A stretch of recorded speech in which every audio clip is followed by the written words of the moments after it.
On camera? Okay. Scene one? What are we going to do? Scene one, scene two? I'm just We're going to gonna just pull them out and start talking about it, right? Is that all right? Yeah. Okay.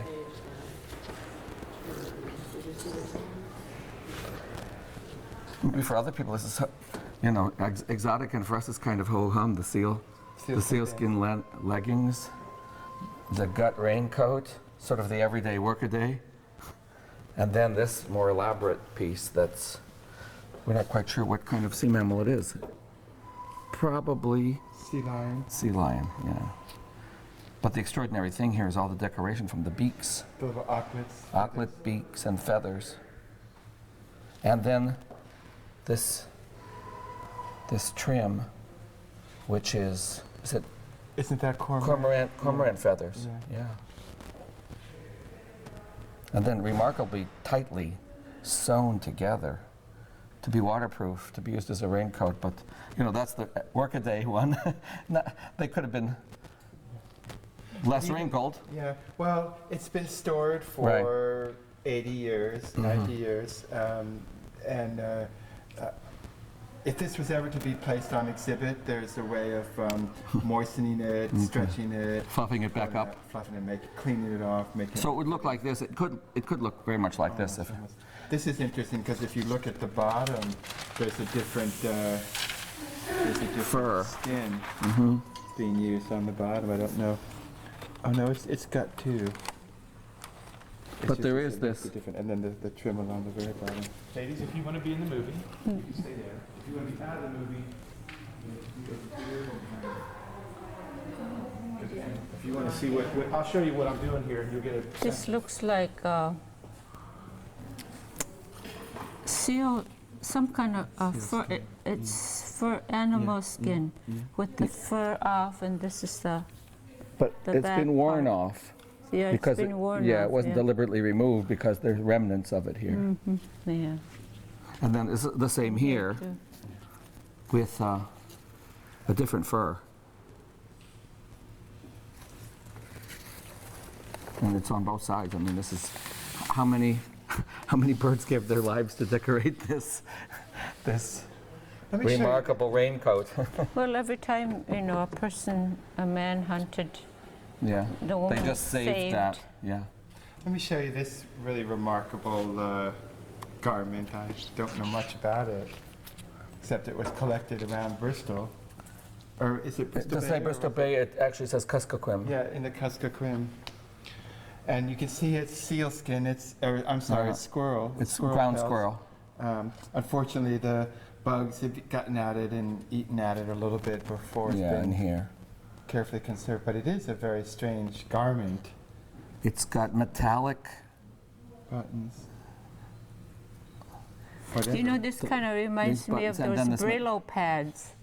You know, it's copperish color on that one. Exactly the same. Well, that's copper wire. It is some kind of metal that's been shaved like that to produce that effect. It's exactly And then the it same has as a Brillo buttons. pad. Yeah. Bells, Yeah, the bells. and then all these decorative, really Yarn old Russian beads. and beads all along. And on And this, different blankets used for the inside. And then you're commenting on these. All this. so when a person Lots of used it, you know, as the person moved or walked, it'd make all this noises. And lots of blue ones here.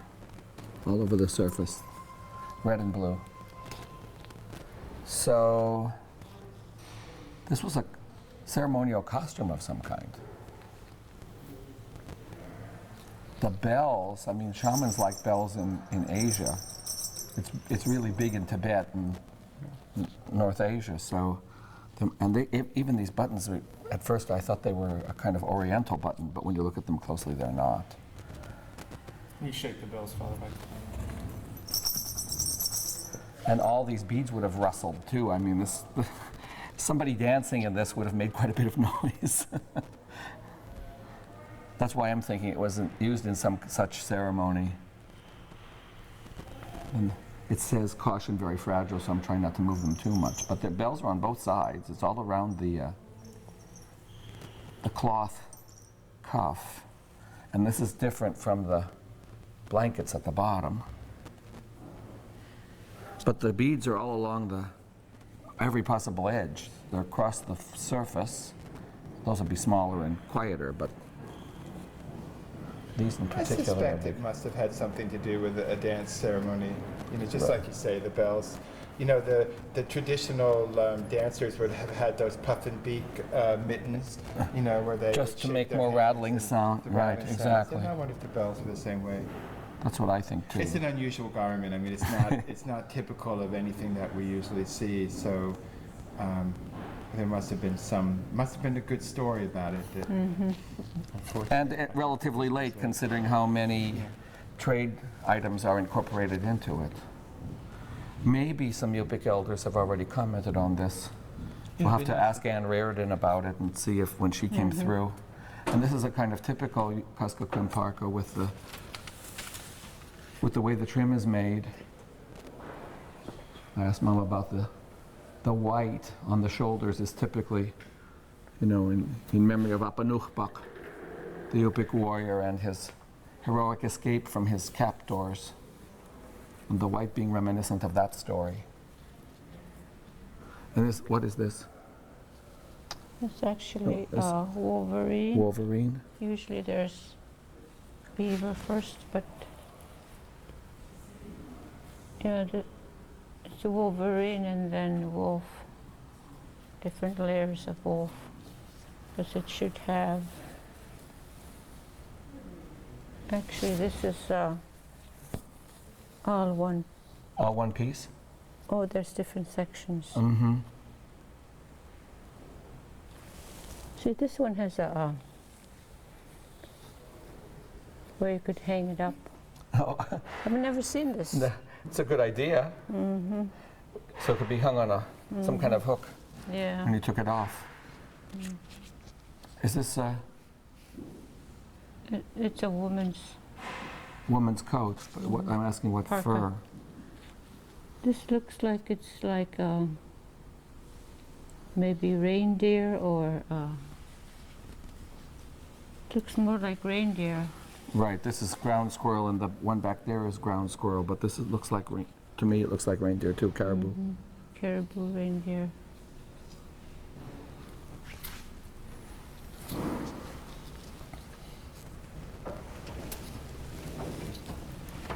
let's look at these bird skin parkers.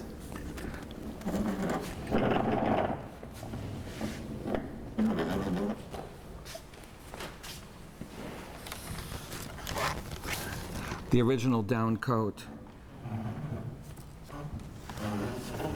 Look at Oh, there's, this one. my goodness. Look at this one. Wow. I've never seen Such a one. creative design. Oh, I've never seen one like this I before. never have either. Can you bring it closer to the camera?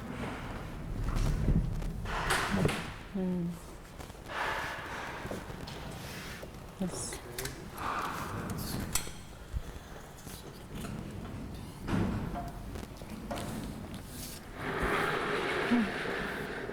And again, the tag only says, it says barrow. Point barrel. Oh.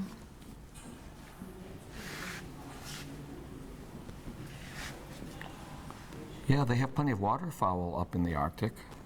It's probably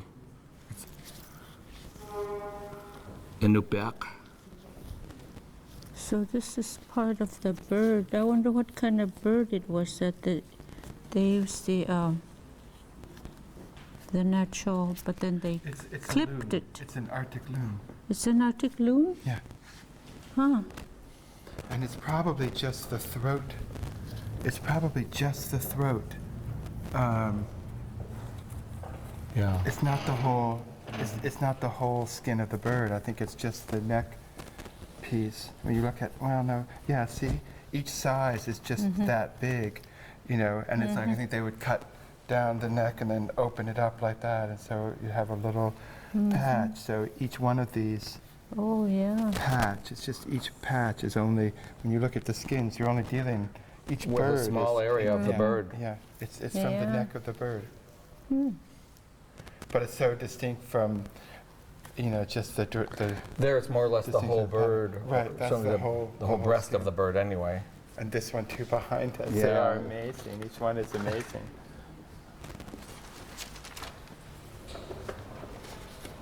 So this is just small sections of those looms. Mm-hmm. So it has this effect of, Creating that pattern. yeah, making that pattern. What is this? It's Wolverine. Is it? Mm-hmm. Yeah, from here you could see it's Wolverine.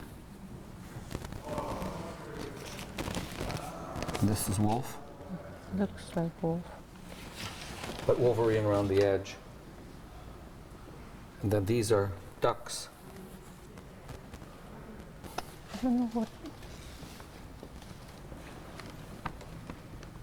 know what kind of birds these are. Do you know what kind of birds these are? Oh, I should. I think they're guillemots. Guillemons. I don't know what they would be in Yupik. This is a Siberian Yupik parka, according to the tag anyway, St. Lawrence Island. Mm-hmm. That one from Barrow and this one from the Kuskokwim. So we've got 3 different Eskimo groups. I've seen this kind of parka in pictures from the Bethel area too. But the style is so nice, the way they sort of patch together different colored birds. Even down here where they made that as a design. And they did it in pieces.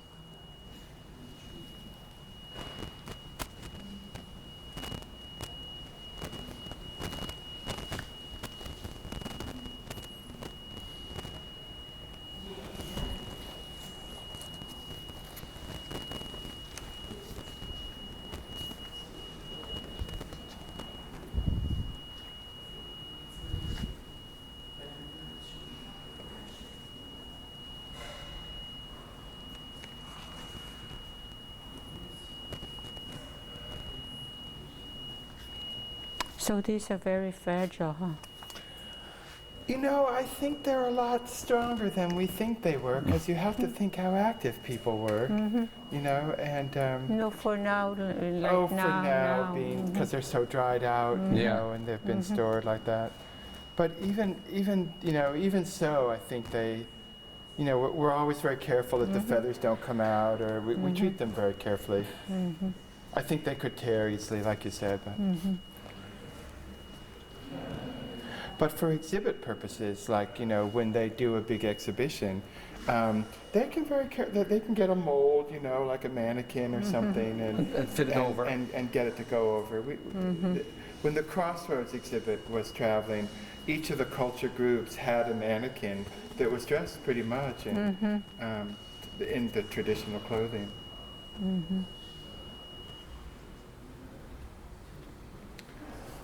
Anything else that you want Wonderful. us to look about these or talk about these? No. All right, let me. They're just incredible. Whoever thought of designing the first bird parka and stitching things together, and then not just doing it, but doing such a beautiful job. It's just amazing to me. Well, it's like that point that we were making too, which was that when you had a beautiful garment, it was a way of showing respect to the animals, that you not only just used the food that the prey species had, that the animal gave to you, but also all its gifts. So its skin, its feathers, the sinew, every part of the animal is used as a way of showing respect. And it also said to the guy who was wearing it, look what my wife can do. There's an aspect of that too. As with those raincoats and kamalekas. It's really beautiful, isn't it? And my family produced it. It's really a collaborative thing because the hunter had to go out and get the birds, but he brought them all home, and either the wife had to decide to pluck that particular duck or save that skin for a parka someday. Leave that one there.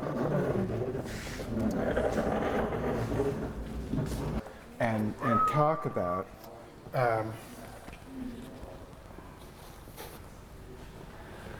Specifically, I thought this set would be very interesting to look at because it's a Yupik quiver.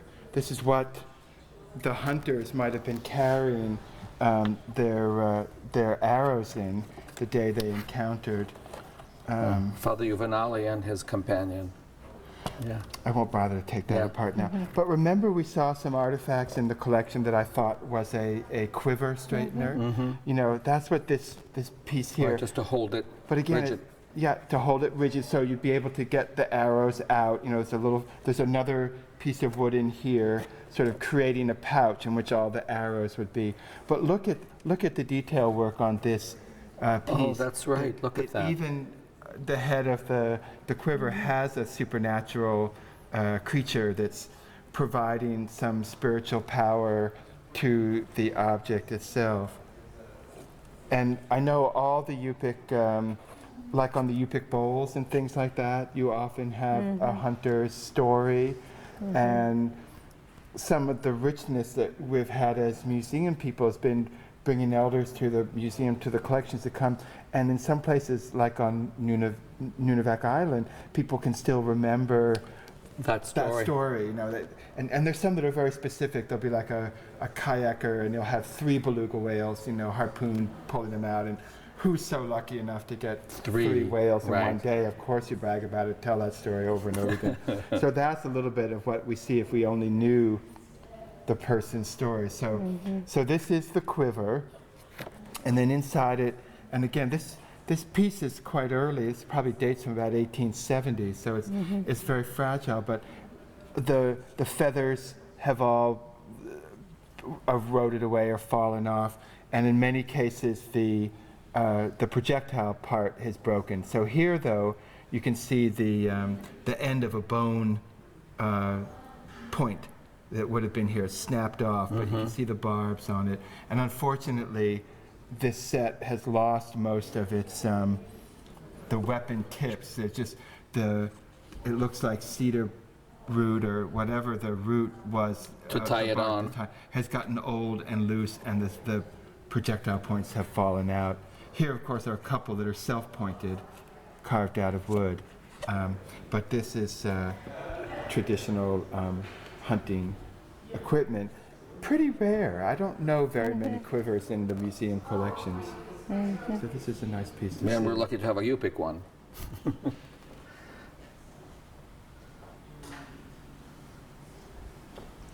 It's kind of rare to have a continuous arrow with just a wooden tip. Wouldn't you think? No, people, it depended what you're hunting. And a lot of times you'll find blunts, you'll find flat ones that you'd use for hunting ptarmigan or maybe porcupine, you know, something that's not getting away from you. Anyway. And you want to just sort of knock it out and not necessarily damage the skin. So again, I think a hunter's out in the field. It might be easier in the evening to be whittling a wooden arrow if you're short of the bone to make your arrowheads, or I think you'd need to talk to a hunter to understand when you would use one as opposed to another, but I think they all had purposes. Would they have used bone or ivory rather than stone? Or all of those things? I think they would have used all of those things. I don't know my Yupik history to know what the pre-contact material looks like a lot, but or ground slate or chipstone. Certainly further north and on the coast, they're using stone until very late. You know, even in the 1880s, some of the early whalers to Barrow were trading guns and knives for stone-tipped harpoons, and the people in Barrow had as did the Aleut, right? They'd had a superstitious dread of iron. There was that's in the oral history that the earliest iron was from the shamans, or it was dangerous. You know, they didn't quite know how to handle it, and so there was a resistance to it. And I think in Barrow, with the whale hunting, for a long time, you showed respect for the whale by hunting it with stone tools. You know, that using the modern technology it took took a period of time to be won over to the efficacy of those, of using that material. Well, we had that wonderful whale arrowhead carrier that had Yeah. arrow points Some in it. places are here too. We don't know for sure what kind of arrow points were in there, but logically it would have been boned so that it could return to its recycled into its own source. Why don't we go and look and see what it is that you'd like to talk about Yeah. or for us to bring out? Great. And I know where this goes. This can go back. Yeah. I do know how to put where the garments went back. Coming back. So this is the kind of bow that could have been used to shoot the kind of arrows we already looked at. Yep.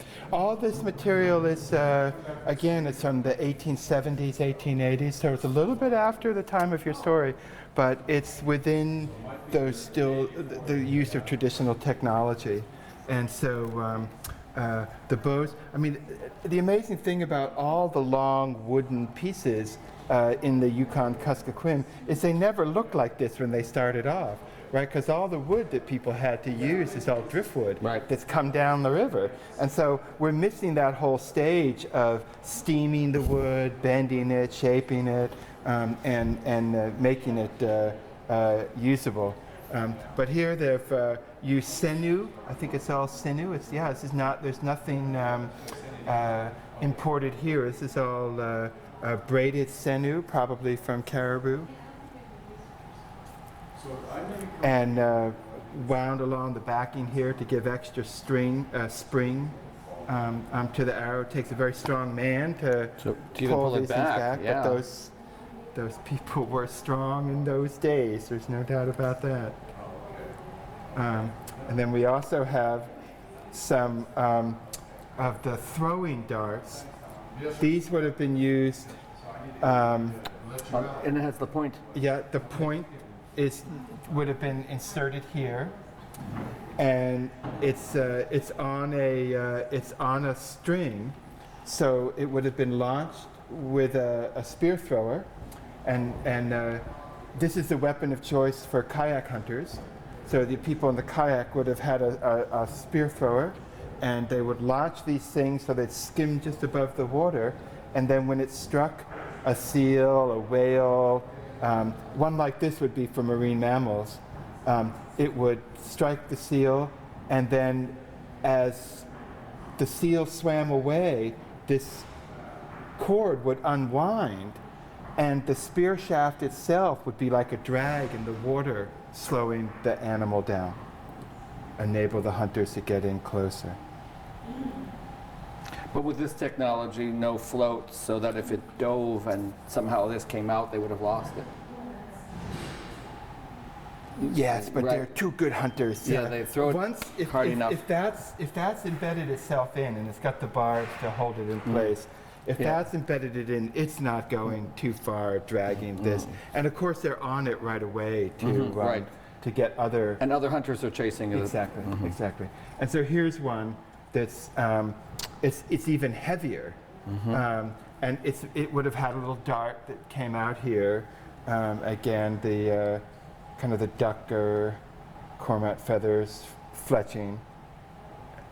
Again, that would be used to be launched. And here's one that's somewhat suffered the ravages of time, but it's missing the harpoon head at this end here. It's come undone. But this was used for bird hunting. With several prongs. Exactly. These darts, when they were mounted in it and in use, would sort of be coming out like that. So it's sort of like a shotgun. You know, you have one barb up here, but then if you miss it there, you have the chance of catching it, you know, on its wing or something flying. So this is the dart that they would use for hunting birds or swans or ducks or things along the lake. Or And it's nicely painted. Yeah. And there's some, you know, speculation about what that's all about. Are those ownership marks? Is it? Is it something else? And I just brought the kayak model out because to me they're so delightful. And we've all seen the pictures of Petrov being paddled around the Kuskokwim, in the middle, With a paddler on each side or doing whatever. all the work. He's sitting there reading his book or whatever. Something. Well, we have kayaks of that, much smaller models. Anatoly Lakhanov still used to make them, saying that this was how the priests traveled from island to island or up the Nushagak and around Iliamna Lake. A couple of paddlers and a passenger in the middle. Yeah. Well, we're wondering if this guy is a European with his little beard there. Yeah. But he does have a nice Alutic hat on. It's also lovely too because the hat looks to me like it's made out of, what is this made out of? They're very long hairs. They're not thick enough to be sea lion whiskers, but they almost look like whiskers to me, seal whiskers or something. But a little bead, put on there. And in the real one, they might have been sea lion, but in the model, they had to use something smaller. Yeah. But again, they're all dressed. You can see he's not only does he have his waterproof parka on, but he's got another waterproof garment that Seals him in. Yeah. And they've actually done some wonderful work, not with this particular specimen here. Here's some of the paraphernalia that's also on this model.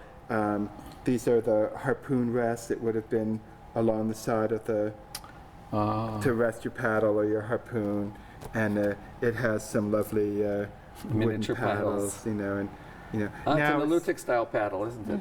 it's so old and fragile, Yeah. But the style of making these things was to use lead wire, so they are very bendable. You could sort of bend them around and fit them up. Must have been a spectacular item when it was new and for sale. Word was out that George Hayes was collecting these things, and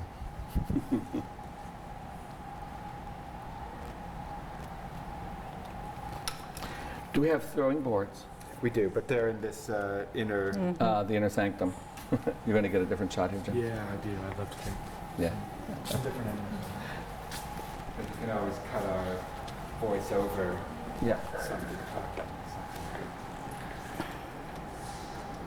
The scholarship, there's tremendous interest in boats, right? So the boat models, although George High and his colleagues did bring back some full-size boats.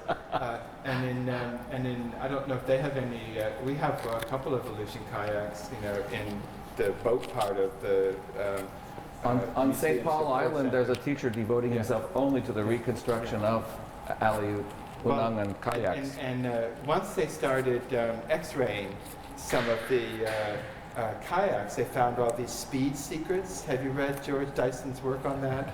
That the Aleut, where the thwarts would cross the keelson, they had these ivory ball bearings that you couldn't see. If you just opened up the kayak and looked at it, they call them speed secrets. Because if you looked at it, you wouldn't see it because they were completely hidden by the wood.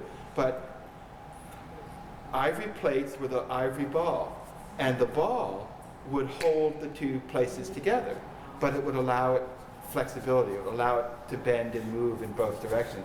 Whereas if you'd used a nail or something hard to make that joint, that rigidity would decrease the speed of the kayak. So these guys knew these amazing, but they were secrets, right? They didn't tell anybody about it, and only nobody would by know about X-raying it did they discover They it. started X-raying these boats because, if you take an X-ray, they're not, the universe of the kayaks is kind of small now, and yet these researchers they've X-rayed these things to see the joinery and the technology, and these X-rays were showing these very strange ivory. But a lot of times, these guys, as do we, something is topical and it's nice to put up. But then they're no more. Like they make these posters for the show. But there was the one Yupik poster that is of the Russian Kodiak mask, the one that they use. And I have lots of those if you'd like. From Crossroads. From Crossroads. Because we made up those posters as education thing that we sent to the schools, and the kids could cut them out and sort of make them as part. So if that's something, or if there's one that you're particularly interested in. Yes, Just shoes. Just shoes. And they're all very different serious kinds of about it. shoes. Yes, and they're very Some- serious about it. They have, I don't know where their money came from, you know, but they have an amazing Nike. collection. No, pre-Nike, I mean, you know, Nike should do it now. But they do amazing exhibits. They've sponsored some very beautiful books. I've never been to track them down, but it's just, So one of the Sasha was telling me that she saw in one of these buildings in downtown Washington a bead museum. Have you been there? I have been there. What's in there? It's not a very big thing. It's kind of like a private collection. I can point you towards it. It's I like don't- D in 7th or something like that. Yeah. It's only like 2 blocks from the museum. I don't even really think of it as much of a museum as it is kind of a. It's tied. Have you been in that building? Yeah, It's not necessarily Native American then, it's just any kind of bead. Yeah, and it's a lot of. History of beads. Yeah, Is it and more a like lot the history of of beads? Asian and African, you know, collections and stuff like that.